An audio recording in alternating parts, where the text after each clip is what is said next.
Hey, welcome. Thanks for joining us, everybody. This is Heather Gray with Discovering Health. And today we're talking shit with Nika Lawrie. And today we'll be doing Toxins 101, one of my favorite all-time subjects, because this world has just gotten to be insane with the toxins. But like I said, I'm Heather Gray, Discovering Health. I work with folks who have had issues with mental health issues, inability to lose and keep weight off, and have had struggled with autoimmune disease and chronic pain.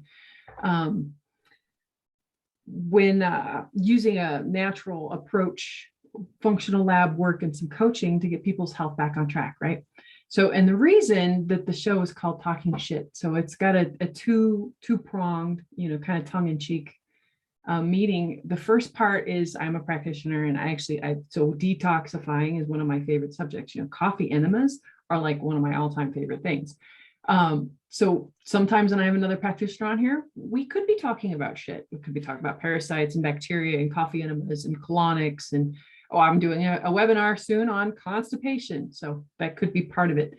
The other part of it is this shitstorm, right? It's what brought us here that sparked our passion to be in this field to begin with, right? Because the majority of us don't get here and stumble on by accident. Most people, like myself, were sick for multiple decades. And after being on the medical merry-go-round, right, finally said enough is enough and started a new path.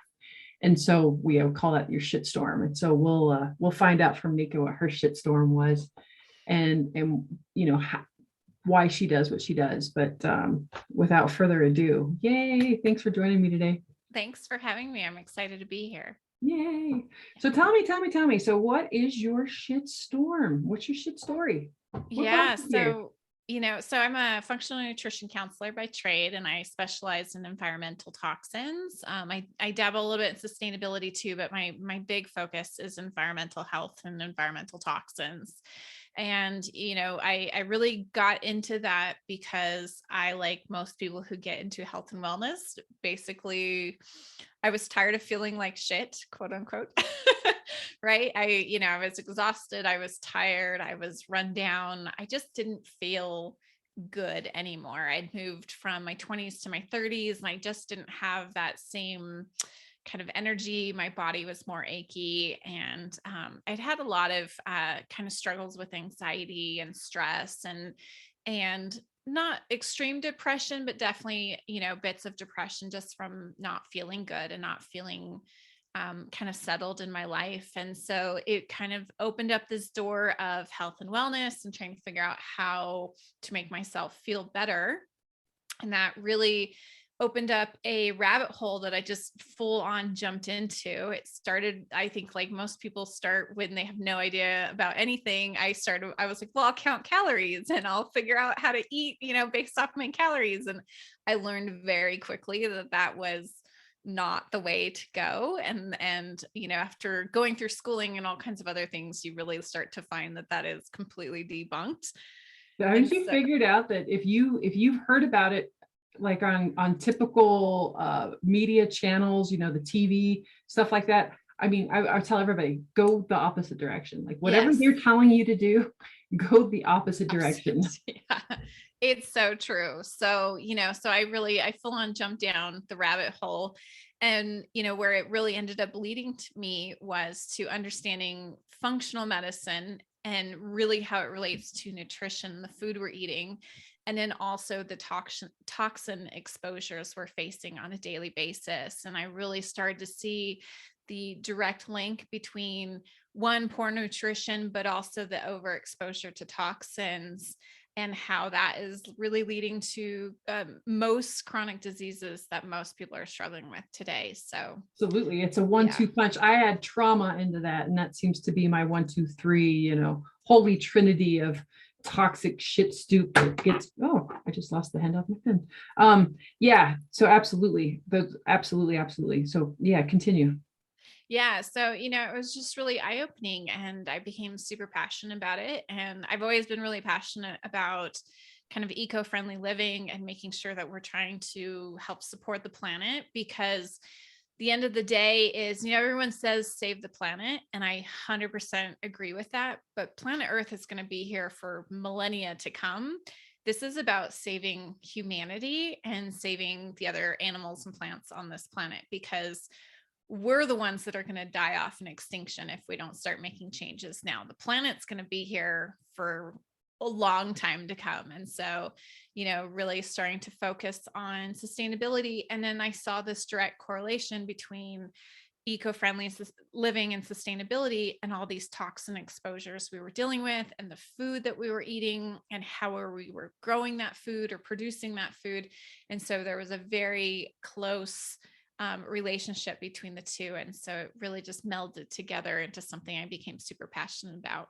That's amazing. That's the one thing that I really loved when I first met and was started talking like to you, is because you're a lot like me in that sense. Like, I haven't met too many people who put all that in together. Like, I still see a lot of health and wellness folks that are, not into sustainability. And I'm watching them with their plastic and their containers and even drinking out of styrofoam. And I'm, it makes my head explode. Oh my God. It makes my skin crawl when I see that stuff. Oh my God. Yeah. So to put them both together, and it's like, no, you got to go one step further. People are like, oh, so you must be a vegetarian or a vegan. I said, absolutely not. I love eating meat, but I know where my meat came from. I know how it was raised. I know what they gave it to it. Like, I think it is such a disservice that we've done to our animal friends. They're supposed to be nourishing our bodies, and yet we abuse and torture them before we take their life. Like, what is that? Yeah. I mean, it's basically, you think of the worst prison on the planet. I mean, the first one that comes to mind is Guantanamo. And, multiply that by 10 in the sense of horrible actions that happen to these animals. And that's what we're doing. And then we feed them to ourselves, expecting to be healthy after we eat them. Like, it's horrifying. Amen, sister. Can I get a hallelujah? So I still eat meat, but I am very, very selective as to where I get it, how it's grown, how it's treated. And then on top of that, how I cook it as well. And the other thing that made my head explode is like when COVID first hit and a lot of things got shut down. But when you would go into some place like for food stuff, everything that wasn't individually packaged is now individually packaged. Like, I saw so much plastic, crap that couldn't be recycled. And that made my head explode. It's like, oh my God, you guys. So we're going to save the human race from COVID, but we're killing the planet in the process with all this extra crap, Right. And then, the sad reality of that is that COVID is not spread from item to item. It's airborne. And so you can still touch all of these things and not get COVID. It's really about your distance from somebody and them and their ability to breathe on you. So it's totally heartbreaking and ironic, because it literally did nothing to minimize the spread of the disease. Right. Fascinating. So keep going. Tell us more about how you work with people, your business, what you specialize in. Just give us all the juicy stuff. Yeah. So as a functional nutritionist, I'm similar to you. I do the same kind of thing. I work with clients in a whole facet of different areas in the sense of different chronic diseases. So autoimmune, heart disease, diabetes, is your normal fatigue and exhaustion, stress and anxiety, all of those kind of things, because all of them tend to relate back to nutrition deficiencies and then toxin exposures as well.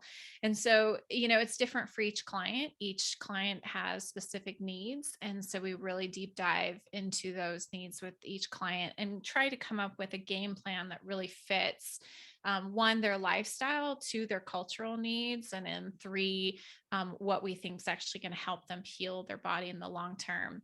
Sometimes we do a full detoxification program together. So that's usually an 8 to 10 week program where we look at healing the gut, healing the kidneys, healing the liver, and then really getting their detoxification systems functioning at a much higher level. Because for most people, the average person, detoxification is not happening very well. And that can cause a whole host of issues in our body. Big things that you think about with detoxification is you'll have endocrine disruptors that come in from like the plastics we were mentioning earlier, and that'll mess up our hormones. And when our hormones are messed up, basically every system in our body is going to function at a lower level or not function at its peak. And that again will contribute to chronic diseases, autoimmune issues, just energy levels will be minimized. It's a whole boatload of issues that we could kind of go into, but back to what I was doing or what I do with the clients. So it varies depending on the person and what the person needs, but it all relates back to nutrition, health and wellness, lifestyle, design, and detoxification. Awesome. Yeah. So after you had your shit storm that kind of brought you to this, what improvements, how did this change your life? It's a journey. It's always kind of ongoing. I'm still always trying to work to improve my own health and to try to reach that kind of peak optimal health that everyone kind of dreams about, but it always seems like one step away kind of thing. So it's an ongoing journey. And I think that's really important for people coming into it in the very beginning to understand, is that you don't have to be perfect and you don't have to get every step right away. It's a learning process and you have to kind of work through it. And I'm a perfect example of that. Like I said, when I started this journey, I've started counting calories because I had a family member who she's sort of a health coach. She's more of like a weight loss coach.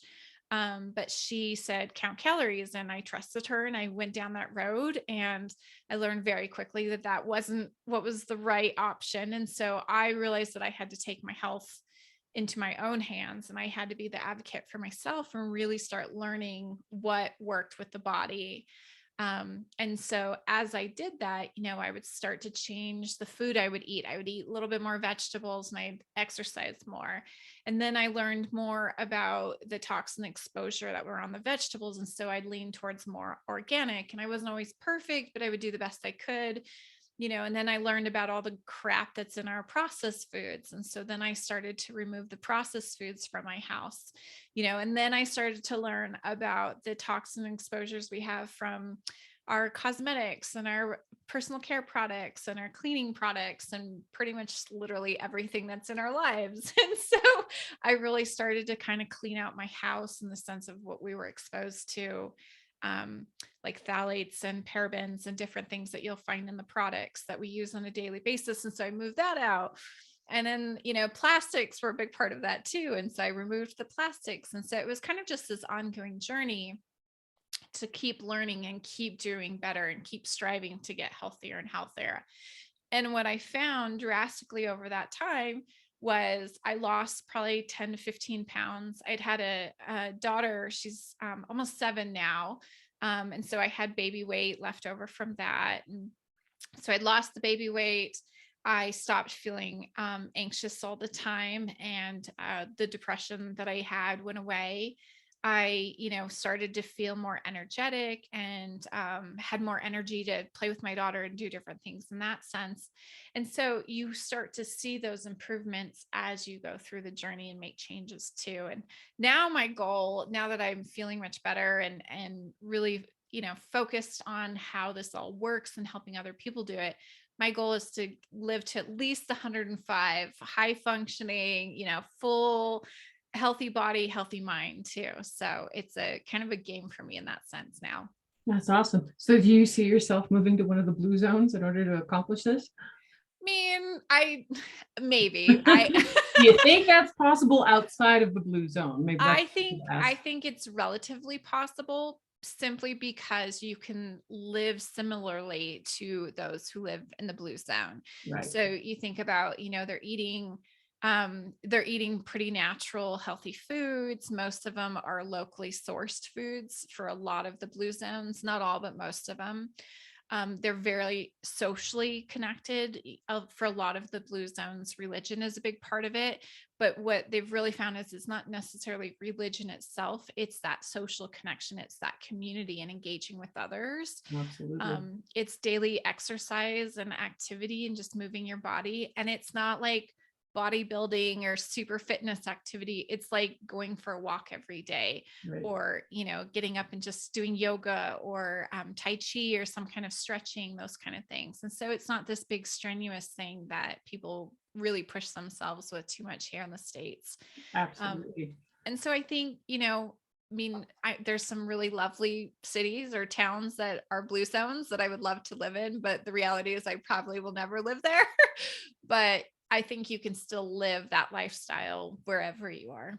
We just need to make up our own little commune and start our own like blue zone. Yes. Yes. I'm all over that. Yeah.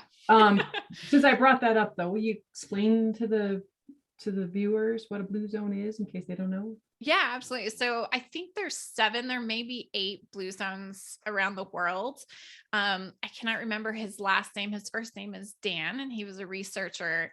I can look that up and share it with you, but he and a couple others went around the world and looked at the communities that had the most centenarians, so people living over 100, and they really deep dived into the diet and lifestyle of those individuals, trying to figure out, what is it that's making them live so much longer than the rest of the population around the world.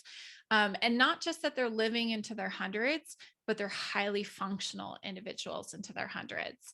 These people are playing tennis at 105. They're driving cars. They're, still running businesses.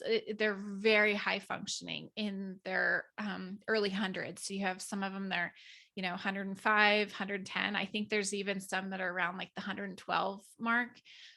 So, the oldest individuals in the world tend to be in these 7 or 8 communities. And what they found was that there were traits that were similar between all of these communities. And so, there's communities in Japan, there's communities here in the US, there's some in Italy. So they're all over the world. And what they found were that the similar traits were the type of food that they were eating. So they were eating whole, real food. They were not eating highly processed foods. Most of them did not drink or use caffeine. Not all, but most of them, that was the case. Most of them had either a religious connection where it was a religious group specifically, or they had really high social engagement. And then they had daily activities. They were always out and moving and engaging. And so those were kind of the big takeaways from the group. There were a couple others that they found traits that were similar, but those are kind of the real big ones. And you could go to bluezone.com and actually take a test to see how likely you are to become a centenarian. And it's kind of eye-opening because it'll give you your estimated death age based off of your lifestyle habits and eating habits now. And when I first took it, when I first found out about it, when I was like first starting to, do the calorie counting and all that stuff, I think it gave me a lifespan of like, I think it was 71 or 72. And, not bad, but I look at, my parents are 72 and 73 right now. And I'm like, I got to keep going past that. And I think they said on my first test, it was something like, they also tell you your lifespan without any health issues versus how long you'll live with some kind of chronic disease. And obviously it's all estimate, but it's based off of your lifestyle and diet habits. And I think it said something like 56 or something is where I was going to start to have pretty major health concerns. And that just like blew the doors open for me. I was like, oh my God. What was that site again? I think it's bluezone.com. I'm gonna have to check that out now. That's yeah, kind of creepy and fascinating all at the same time. It is. And it's, and it's not guaranteed that it's going to be perfect, but right. it takes into account a lot of factors in your lifestyle, and it'll really help you kind of understand where you're headed versus where you could be headed. And age, I mean, this is the first, like your kiddos' generations are like the first generation in history to not outlive their parents. Yeah. And that's for the first time the life expectancy has gone down, folks. Yeah. When they're finding over 200 chemicals in newborns' cord blood, yes. There's cause for an alarm here, folks. Like her and I are not alarmist. We're not, the sky is falling, the sky is falling. Both of us have had our own massive health journeys that have brought us here. And then when we look around and see other people, and it's just like, oh shit, there's a general theme going on here. And so now we're been tasked, right, to ring the bell and be that beacon of light for others. So I would love to hear, how long have you been in business? So I've been in business for about 7 years. I went full time about 3.5 years ago, but I Nice. had been doing it part time for a couple years before that. I also at the time had worked for the Alzheimer's Association, and so I had the Oh, geez. yeah, I had the privilege of one working with a lot of people with the disease, with all types of dementia, but Alzheimer's specifically, and learning directly from them what the process was like. And I got to see the changes over about a decade I worked there, and so I got to see the progression in a lot of my friends. And then I also had the privilege to work with some of the top dementia researchers in the world and learn directly hands-on from them. And that also really ignited my passion to not get dementia. So, Oh, I bet. I mean, yeah. that's the biggest part that I've been working on for like the last years is and huge right now. It is all brain stuff because my Mhm. history with Lyme disease already puts Mhm. me at a higher category. You know, Yeah. there was a documentary out and this one top researcher tested Alzheimer's brains and found Lyme disease in like 80% of them. Yeah, You it's know, it's a huge precursor for it right. for So sure. that and look at the mercury and the aluminum that just showed up in my heavy metal tests, you know, I was already starting to see cognitive decline at the age of, you know, probably started in my late 30s, Mhm. you Mhm. know, and now I'm getting ready to turn 44 and I was just like, okay, we can't. Like you blew the doors. I'm like, all right, this is where I'm digging in deep now because Yeah. I'm not going down like that. The other That is thing that I think most people don't realize, and it's really a pretty big red flag right now, is diabetes is probably the biggest precursor for Alzheimer's disease specifically, also with other dementias as well. Dementia is the umbrella term, and Alzheimer's is the leading type of dementia. There's other dementias as well, but um, a lot of researchers are starting to call Alzheimer's disease type 3 diabetes because the vast majority of people who have that type of dementia also have diabetes, and they're finding direct links between insulin resistance issues and dementia.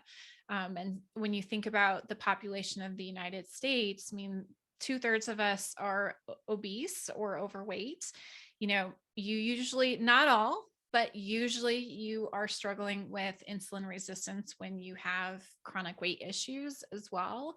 And so that is going to set you up for being more likely to have dementia as well, which is heartbreaking. Well, and then if you go one step further, you know, a lot of the research I've been looking into lately is that the huge correlation with toxins in type 2 diabetes because of how Absolutely. bad Yes. that they mess with the insulin receptors, you know, so you've Yes. got toxins now giving you diabetes, which is setting you up for Alzheimer's, you know, like, Yeah, it's interesting because for a long time, there's definitely a relationship between sugar and insulin resistance. I mean, 100% there's a huge relationship there. But what they also hadn't really looked into, and I say they kind of general, is the research world around toxin exposure and diabetes and other chronic health issues, is that they're really starting to see this correlation between toxins and diabetes in the sense of timing. And so there's been kind of this 100-year long experiment with all these chemical toxins that we've created and put into our environment, in the sense of the food we're eating, the products we put on our body, the products we bring into our homes. All of these have chemicals that are off gassing or then being absorbed into our body. And those affect, like we mentioned earlier, our endocrine system, but specifically the receptors for the different hormones. And so when you think about insulin, toxins are drastically affecting the receptors for insulin, causing resistance, which then directly can cause diabetes, type 2 diabetes. They're also seeing some issues more so with people struggling with type 1, but specifically with type 2 diabetes. Um, and so, you can look at the maps or the kind of the graphs now, and you can see diabetes and sugar follow pretty closely, but the one that's like almost dead on is diabetes and toxins that have been put into our environment. And so it's a big, big issue. crazy. But education is our superpower, right? And the more that we know, and hopefully we can start turning this stuff around. So let's do some story time. You've been in Yes. business long enough to give us some awesome stories. Like, so share some of your like coolest, most inspiring, right, stories of people that you've worked with, and maybe where they started and where they ended up. Yeah, absolutely. So I think my favorite, I mean, I've had many clients that I just love and have been just inspired watching them change and grow and take charge of their lifestyle and their diets and their daily habits and all those kind of things. But my favorite is I had a dear friend who actually came to me a while ago who was struggling with weight and diabetes and really was kind of in and out of the hospital, having pretty major health issues related to type 2 diabetes. Didn't know what to do, didn't know where to start. He had an A1C of, I think it was 14.6 or something. I mean, it was And off the what charts should it high. be? What? What should it be? I mean, a healthy A1C is usually anything under 5.5. Kind of in that range. So it depends on who you're asking. If you ask the functional medicine world, anything over 5.5 is going to be diabetes. If you ask the AMA world, 5.5 to 6.9 is pre-diabetic, which they tell you don't have to worry, which is totally wrong. I'll just say that. And then diabetes is usually anything over 7, an A1C of 7 and above. And so I think the A1C chart usually stops at 14. It may be 16. I can't remember. But being around 14, I think it was 14.1 or 14.6. It's been a while. So, I mean, Wow. really, really Yeah. high up there. It was really concerning. Didn't know what to do, didn't know where to start. And so we really just started small and we started having conversations about how can you change step by step? Like, what are things that you feel comfortable that you can start with now? And his biggest thing is, one thing I really tried to work on him with was let's give up liquid sugar. And so let's stop drinking the sodas, including and specifically the diet sodas, because those are just as bad. Absolutely. Synthetic sugars function the same way in your body. They still increase your insulin rates. It is a huge issue. And then on top of that, there's correlations between the synthetic sugars and cancer. It is a toxin that you're putting into your body. And honestly, if you're going to drink a Coke or a soda, I'd rather you just drink the real sugar version than the synthetic diet versions. Absolutely. But please don't drink sodas. Absolutely. Right. So the first thing we did is work together to reduce liquid sugar intake, and so that was something that he could accomplish.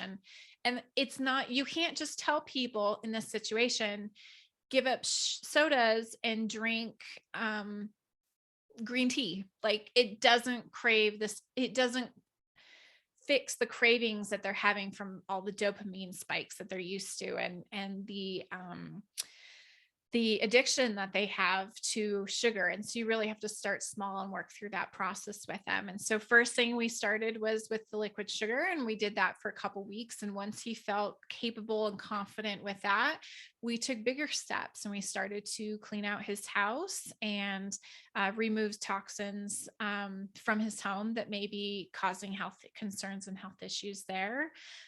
From there, we really started to look at changing his diet and bringing in more whole natural foods, and really helping him learn to kind of cook and incorporate those things. I think a lot of times people run into, yeah, I get it, I'm supposed to eat more vegetables, but I don't know how to make them taste good. And I don't want to just eat a stick of celery. Like, people need to learn how to incorporate those into their one, cultural habits, when it comes to food, but to just their daily, go-tos. You become accustomed to eating a certain way, and it's really hard to change those habits and those routines unless you find something that is really enticing for you and something that you want to go after. And so we have to learn how to make those whole natural foods taste really good. And so people start to kind of crave those and want to make the changes.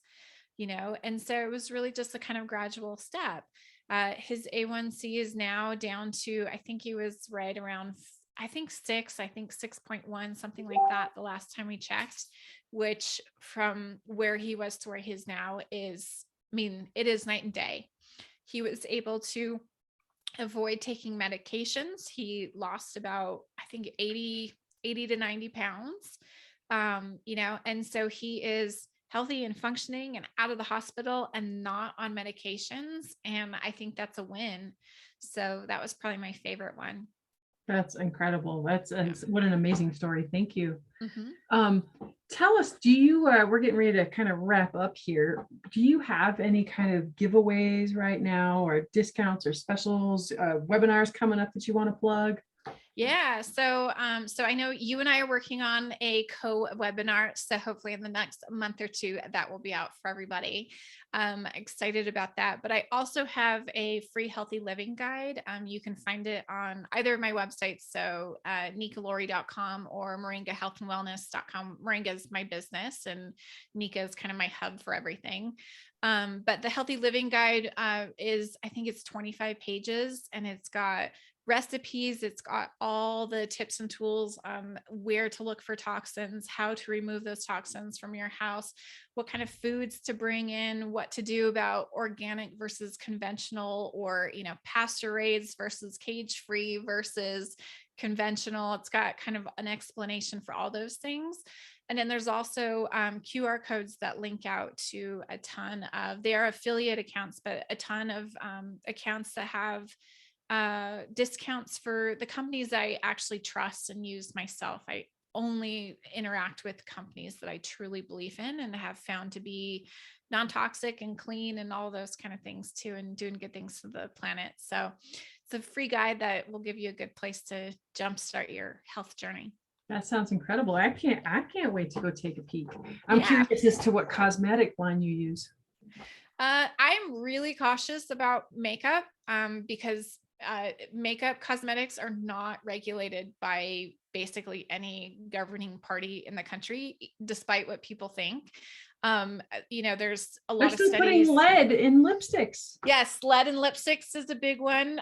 There's all kinds of phthalates and parabens, which we didn't get into, but those are endocrine disruptors, and they cause a whole havoc of issues in your body. And those are in most cosmetics, most personal care products. So I'm very, very careful about makeup. Biosense is probably my favorite for moisturizers, creams, lip glosses, those kind of things. I'm a big fan of them. Shea Moisture is pretty much the only one I use for lotions. And cosmetics, it's really kind of hit or miss. My favorite place to look is the detox market, though.